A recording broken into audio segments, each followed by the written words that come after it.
É nosso entrevistado de hoje no estúdio o secretário de Saúde de Bauru, o médico Fernando Monte. O professor Duda Trevisani conversa agora com o nosso convidado. Doutor Fernando, boa tarde. Boa tarde, Duda. Grande prazer estar aqui mais uma vez, aqui na TV Prevê, que é uma TV tão importante aqui para a nossa região, no debate das nossas questões aqui da cidade e da região. Bom, depois das eleições é a primeira vez que a gente se encontra, né? Qual que é a mágica dos irmãos Monte em eleição? O Milton Monte já está lá na sétima ou oitava legislatura, você vai confirmar. Aqui você trabalhou bastante na primeira eleição do Rodrigo, trabalhou nessa, mas a gente sabia que, você sabia principalmente que tinha me dito que essa vez o Rodrigo realmente estava muito na frente. E o teu irmão Marco ganhou lá no São Manuel, né? Revolta a prefeitura de São Manuel. Que mágica é essa? Aqui veio a prefeita de Pirajuí eleita. Quem que te ajudou mais lá? O Milton Monte. Lá na Pratânia, vocês ganharam a eleição. Que mágica é essa de ficar tanto tempo assim e o povo falando, tá bom, tá bom?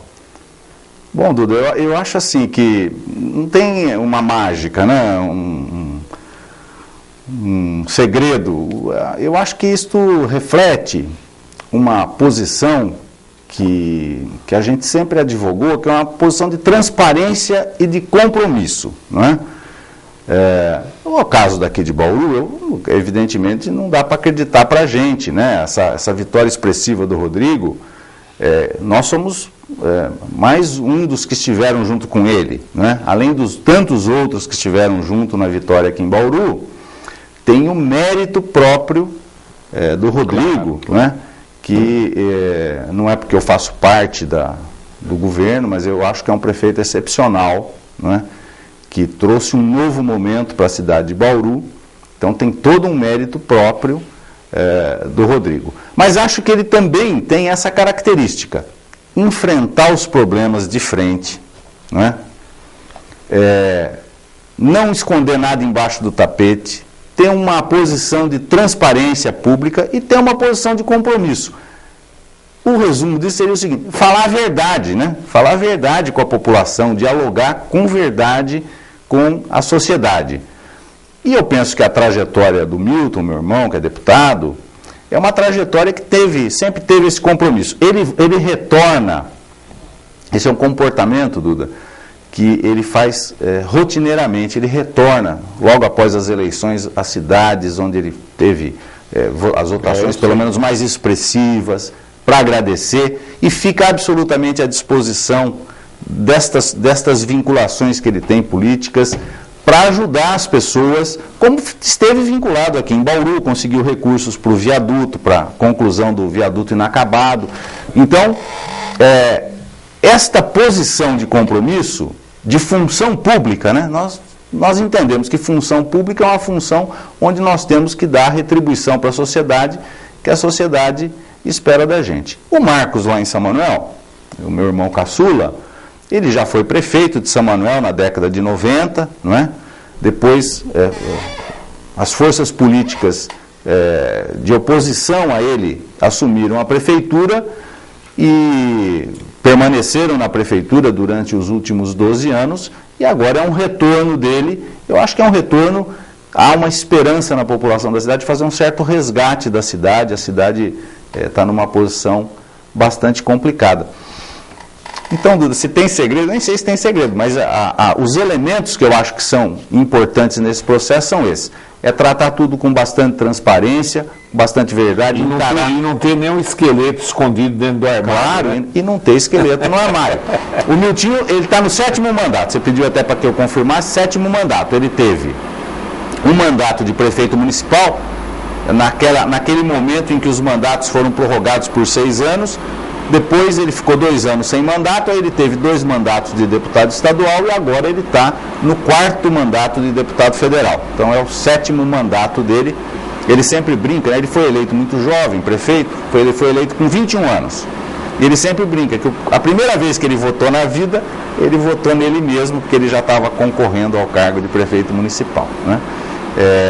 Então acho que é um pouco isso, mas eu faço mais o lado técnico até da família do que o lado mais político, né? Nós somos em 4 irmãos, a veia política está mais concentrada no Milton e no Marcos, né? E um pouco de veia técnica e um pouco de veia política em mim, e a minha irmã, que é professora na Unesp em Botucatu, que é a veia mais técnica mesmo, também é uma profissional da área da saúde.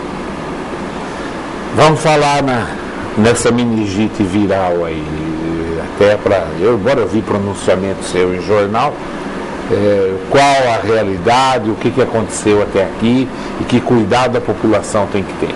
Bom, Duda, nós tivemos alguns casos de uma meningite viral.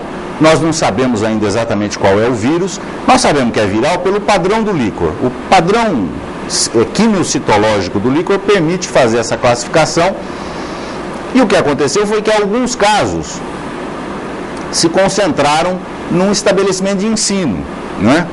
E isto, especialmente um estabelecimento das pessoas mais diferenciadas socialmente, né? E isto deu uma certa comoção, as pessoas ficaram com muito temor, né? E aí nós fizemos uma avaliação deste quadro, de todos os casos que aconteceram mais recentemente, e nós não temos uma situação nem epidêmica, nem surto, nem nada. A análise técnica não mostra isso. Então, o que aconteceu foi uma meningite benigna. É possível que uma criança tenha transmitido a outra, daquelas crianças lá do colégio, mas ainda não temos evidência de que o ambiente da escola tenha sido determinante nisso, não é? Porque para a população compreender melhor, quando nós falamos em surto, não é? Surto é uma situação anormal dentro de um estabelecimento fechado. Então isso pode ser escola, pode ser um asilo, pode ser um quartel. Mas a característica do surto é que este local é a fonte de transmissão. Não dá para dizer isso, porque não foram poucos casos, primeiro, né? Parece que é uma situação que já... Quantos casos estão confirmados em Bauru? Nós temos hoje 10 casos confirmados de meningite. 3 casos haviam acontecido antes dessa ocorrência no colégio, inclusive 2 deles que não são moradores de Bauru. Depois nós tivemos a ocorrência que teve essa ligação com o colégio. Ontem eu tive a informação de uma notificação de anteontem de 2 casos.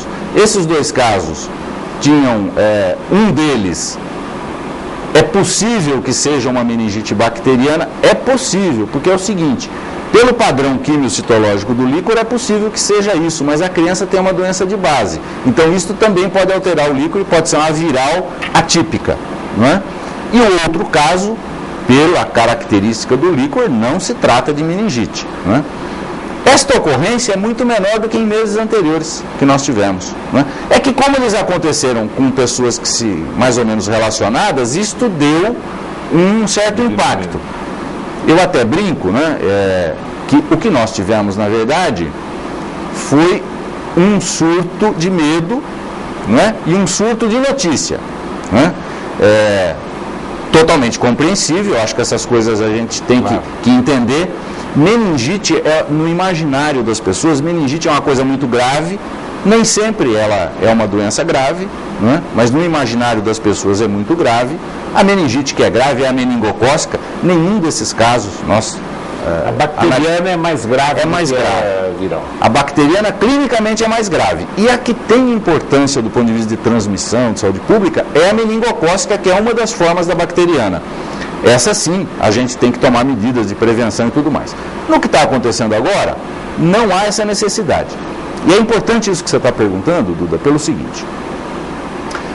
Quando a gente fala em meningite, nós estamos falando de uma síndrome.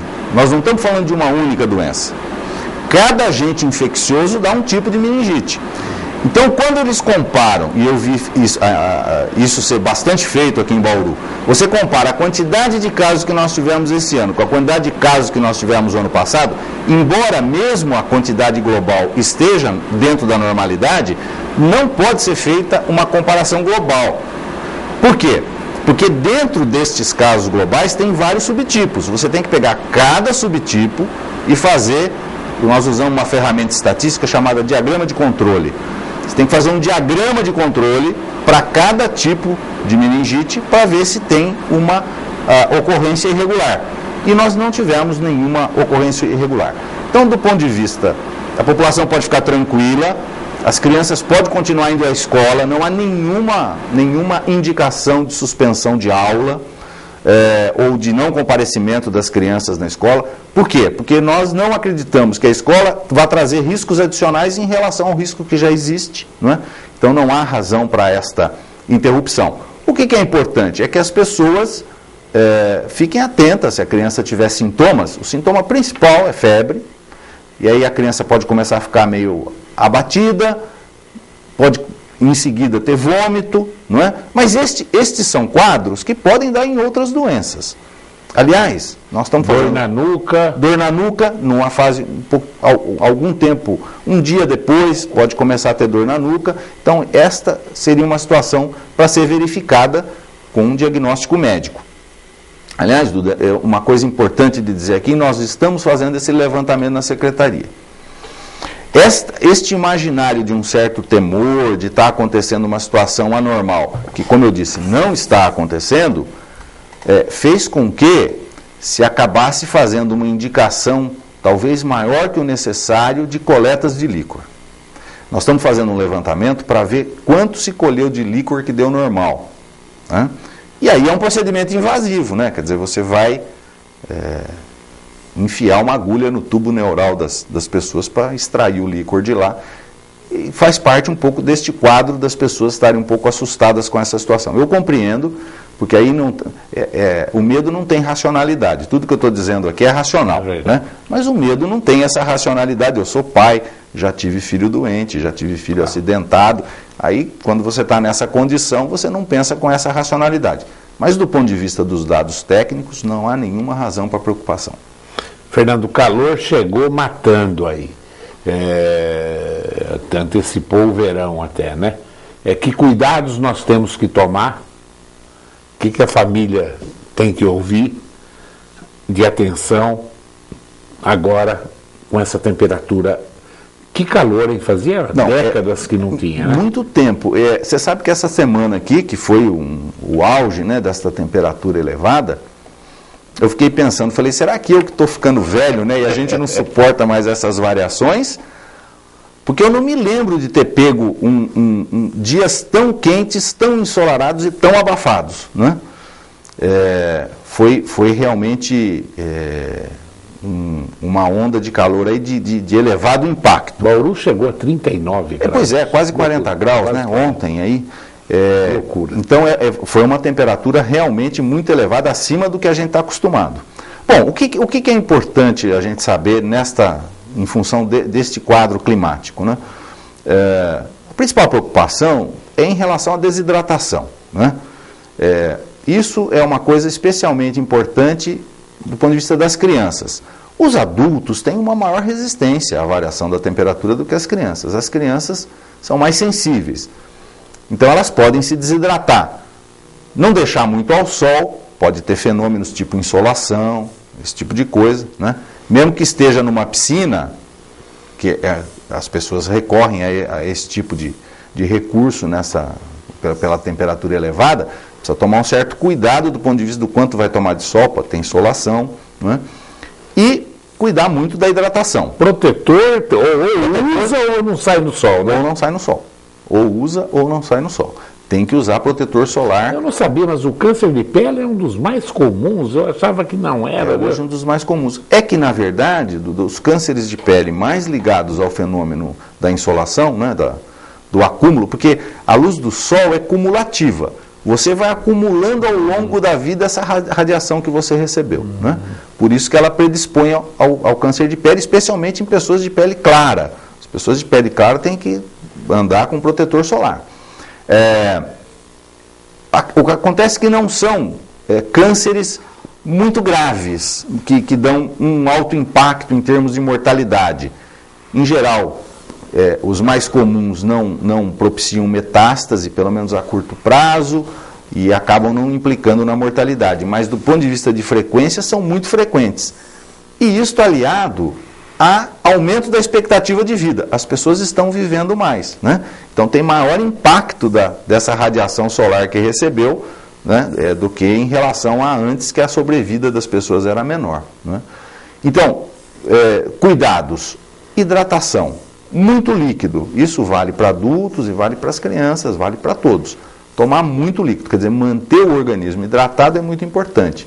Evitar os alimentos mais gordurosos, os alimentos mais pesados. Né? Às vezes a gente bebe água só quando tem sede, né? E médico tem dito isso constantemente quando eu entrevisto ou em leitura.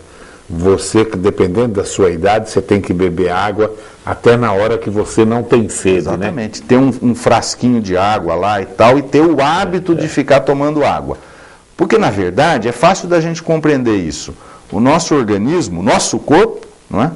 É composto basicamente de água. 80% do nosso organismo é água. Que né? Troca iônica, né? Exatamente. Então você pega uma pessoa de 80 quilos, né?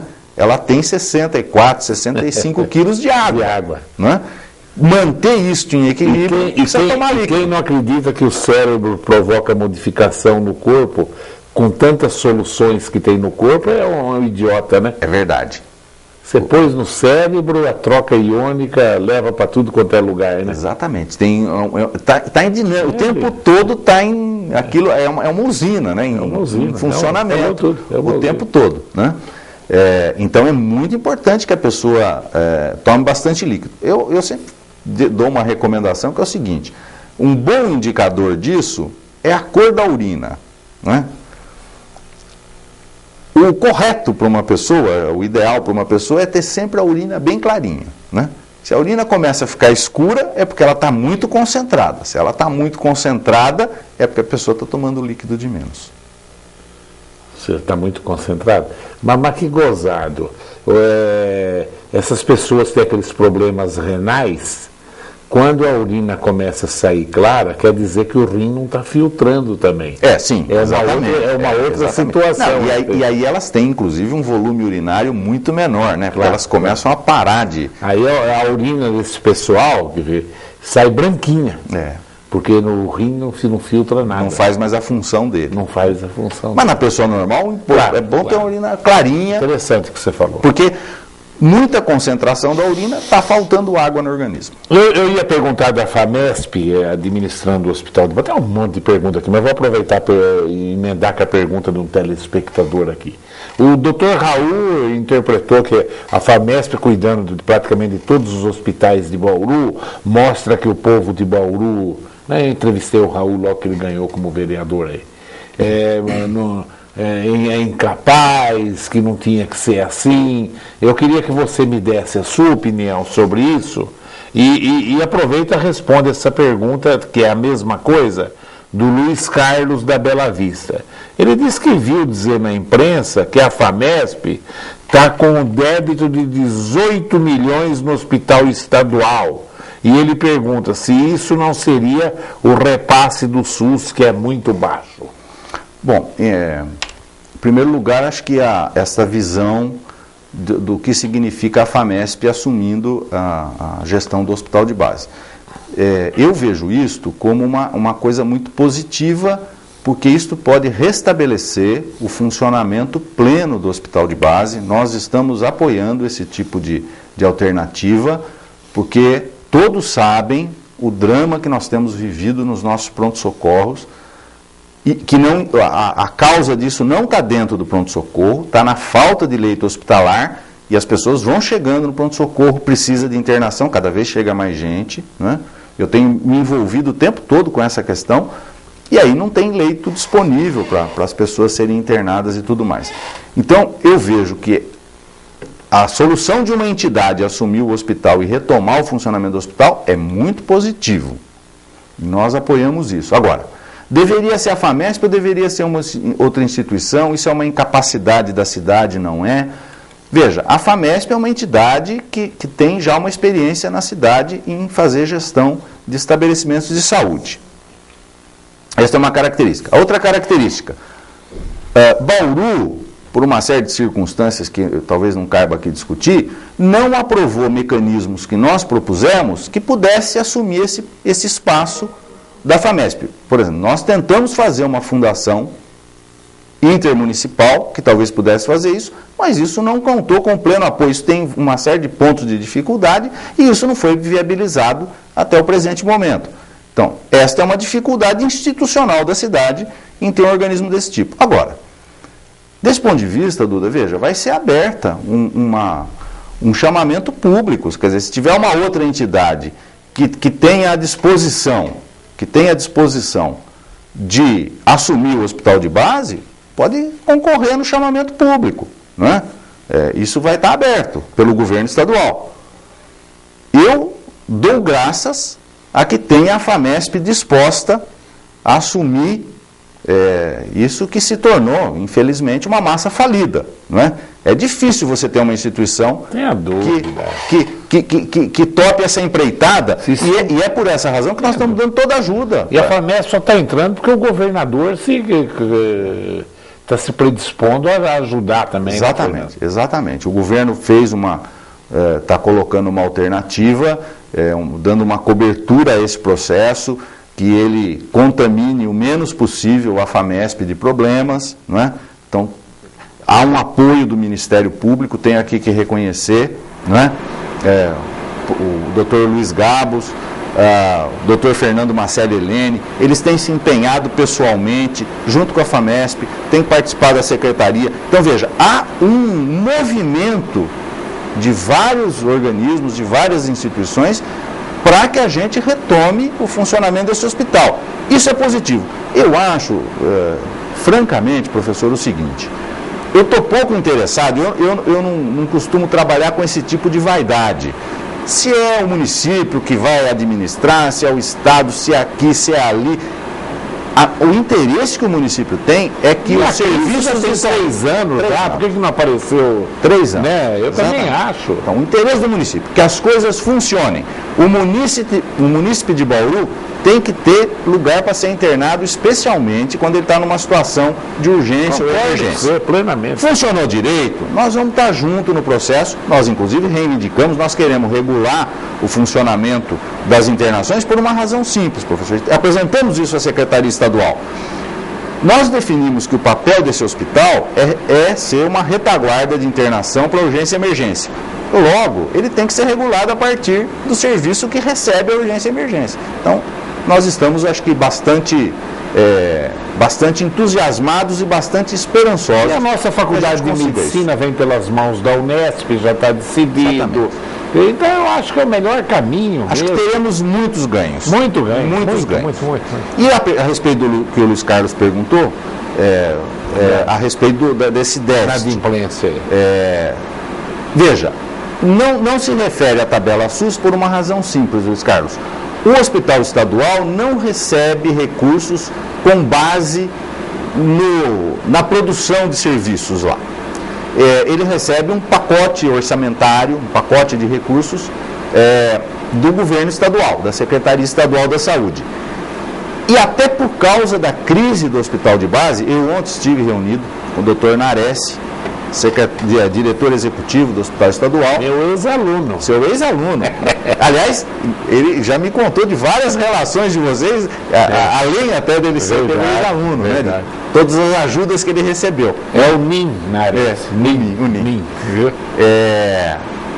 E aí nós estivemos conversando sobre isso, até por causa deste impacto de dificuldade de funcionamento do hospital de base. O hospital estadual começou a receber uma demanda que não estava prevista, principalmente em alguns setores, como por exemplo, trauma ortopédico, que precisa de órtese, prótese, que são coisas que custam bastante caro.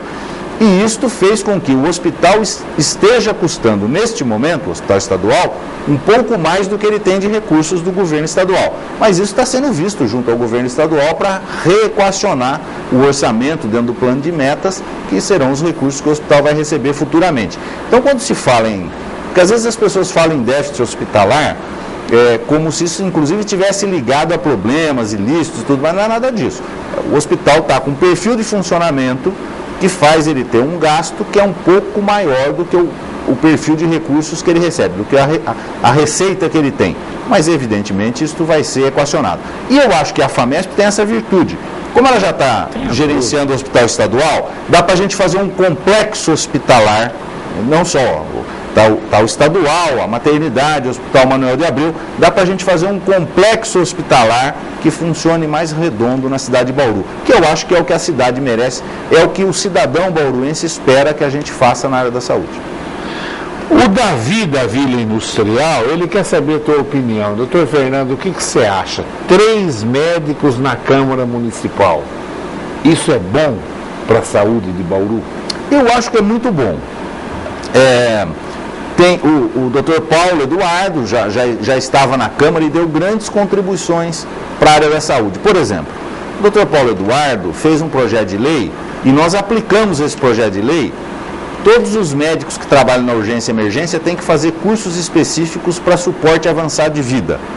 Nós gastamos este ano aqui mais ou menos entre 300 e 400 mil reais, treinamos todos os médicos da urgência e emergência. Um projeto do Dr. Paulo ajudou a questão da saúde. E agora com a doutora Thelma, Dr. Raul, são pessoas que têm conhecimento a respeito de gestão de saúde e têm conhecimento do setor saúde de forma mais ampla. Por que eu acho importante ter esses vereadores na Câmara? Porque a saúde é muito complexa. Professor, saúde, as pessoas falam de saúde como se fosse uma coisa simples. É muito complexo.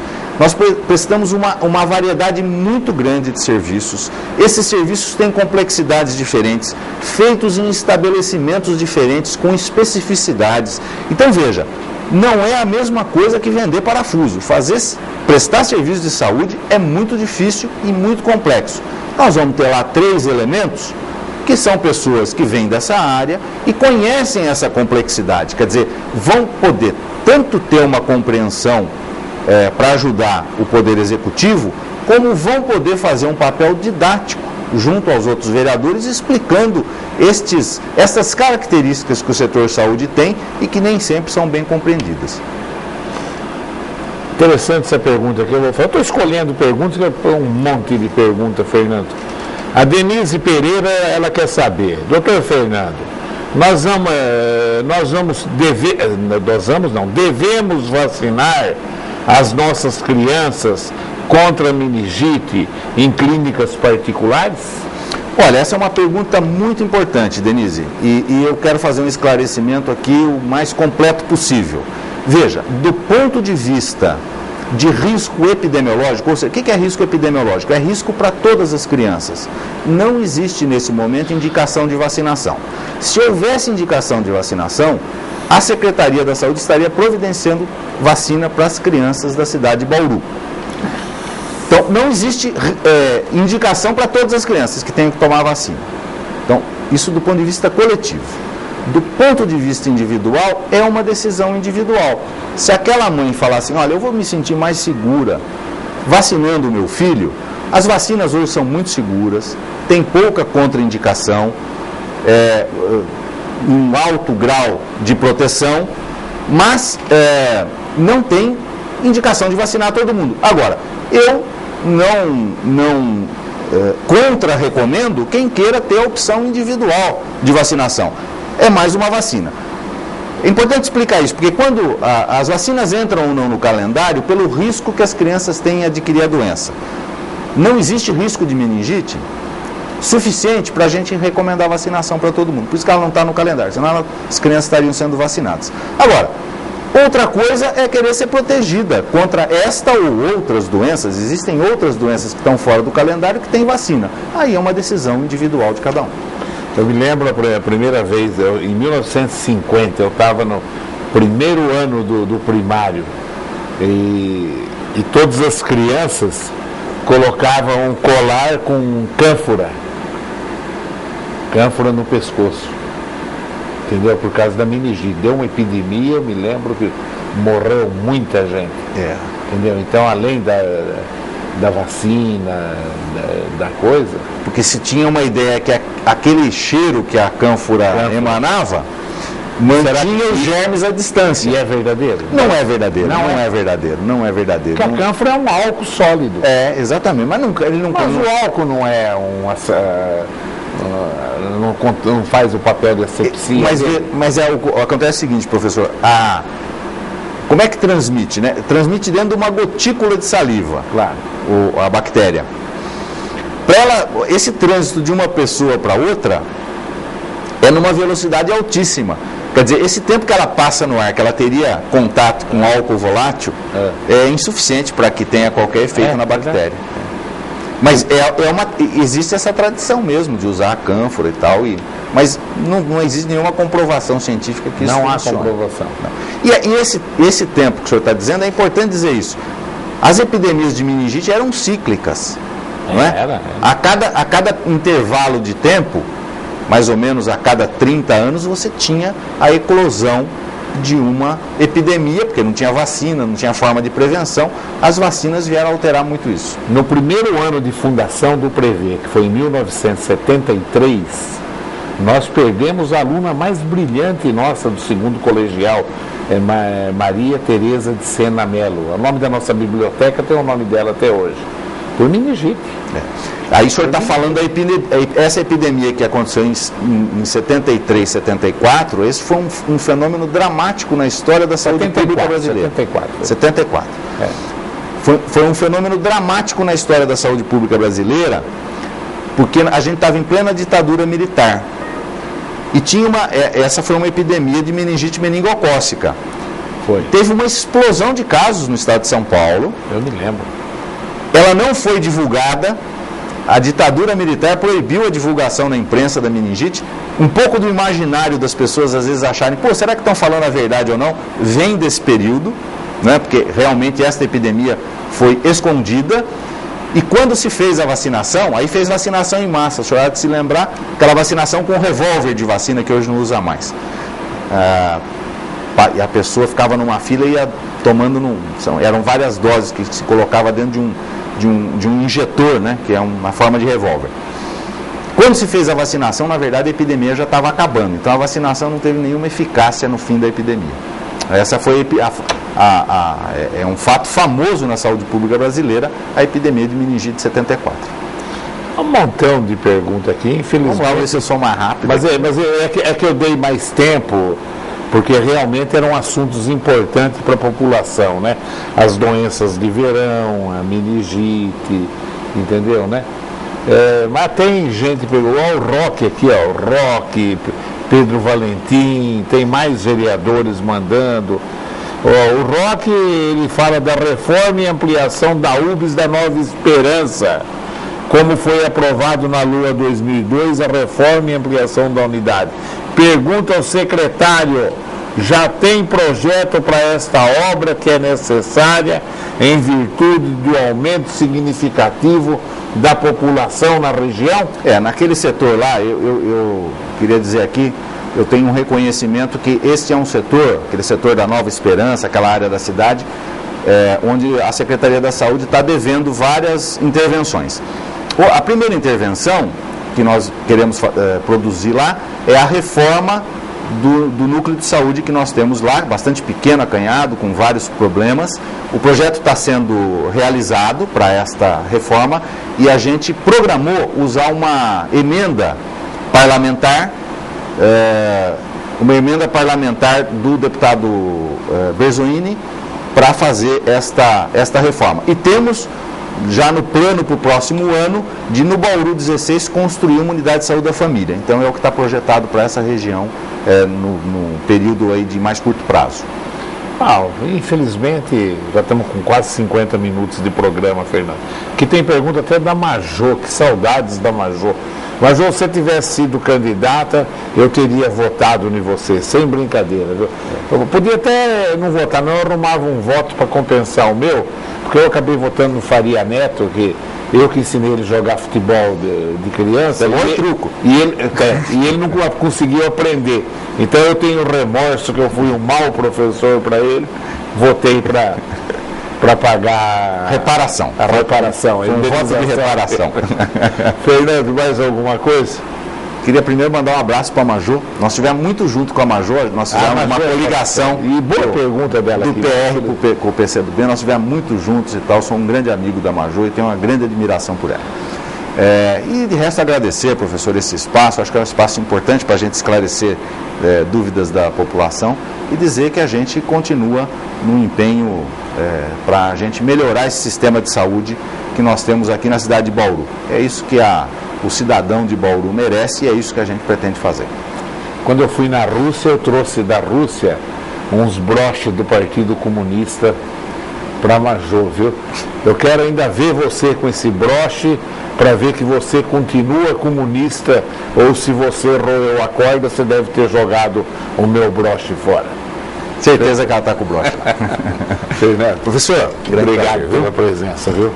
Bom, hoje, deixa eu aproveitar, eu vou estar em Botucatu hoje, na formatura da minha neta, na Faculdade de Medicina de Botucatu, na aliás, parabenizar, professor, pelos 2 netos que vão se formar em medicina, a sua neta que hoje está se formando. E eu tinha uma torcida enorme para que eles fizessem pediatria, já sei que eles não vão fazer, né? Porque a nossa escassez de pediatras, mas parabenizar. Você, né? Os pais e os próprios formandos aí, né? Obrigado. Então a minha neta Camila, que é filha da Miriam, minha filha do Ronaldo, que é juiz lá na região de São José do Rio Preto, se forma na Unesp, hoje médica em Botucatu. O meu neto, a formatura dele vai ser em janeiro, se forma na USP em Ribeirão, também médico lá em Ribeirão Preto. E eu tenho outra neta, que é filha do Zé Eduardo e da Mônica também, que é a Paula, que se forma veterinária em janeiro também, lá em São José do Rio Preto. Então, pelo menos os netos saíram muito melhor que o avô, graças a Deus, né? E essa é a maior alegria da minha vida, tá vendo isso daí. Eu que milito em educação e os 3 foram alunos das nossas escolas, só me dá uma alegria excepcional no meu coração. Eu espero não chorar hoje na formatura. Mas vai ser difícil, acho que vai ser difícil não chorar. Obrigado pela audiência e boa tarde.